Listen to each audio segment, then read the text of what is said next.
ఈరోజు నారా లోకేష్ గారి గురించి ఒక్కటే ఒక మాట చెప్తున్నాను.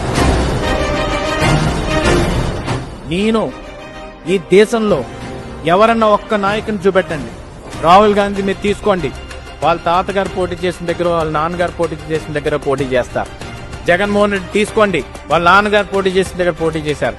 అలాగే మేమైనా కానీ ఫ్యూచర్ లోని మాకు మా నియోజకవర్గం ఎక్కడైతే ఉందో అక్కడ పోటీ చేయాలని మేము ఆలోచిస్తూ ఉంటాం, ఎందుకంటే అక్కడ సులువుగా గెలుస్తాం కాబట్టి.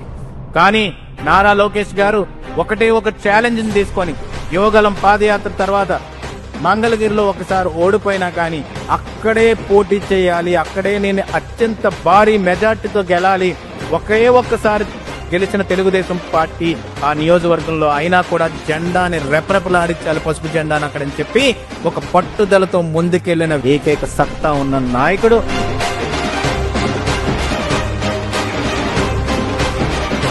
ఆయన ఐడియా ఒకటే, డెవలప్మెంట్ ఆఫ్ ఆంధ్రప్రదేశ్. ఆయన ఐడియా ఒకటే, is of doing business, speed of doing business. ఆయన ఐడియా ఒకటే, 20 లక్షల జాబులు యూత్ కి అయితే మాట ఇచ్చానో అది ముందుకు తీసుకెళ్లాలి. ఆయన ఐడియా, నారా లోకేష్ గారి ఐడియా ఒకటే ఉంది. ఈ రోజు మహిళలు ఆత్మాభిమానాన్ని కాపాడాలి, ఎవరైనా మహిళలను దూషిస్తే వాళ్ళకి శిక్ష పడాలి. ఆయన కాన్స్టిట్యూషన్ మీద నమ్మాడు, ప్రియాంబుల్ మీద నమ్మారు. బిఆర్ అంబేద్కర్ గారిని ఆయన ఆదర్శంగా తీసుకొని ముందుకెళ్తున్నారు కాబట్టి ఇది జరిగిందని చెప్పి ఈ సందర్భంగా సవినీయంగా మనం చేసుకుంటూ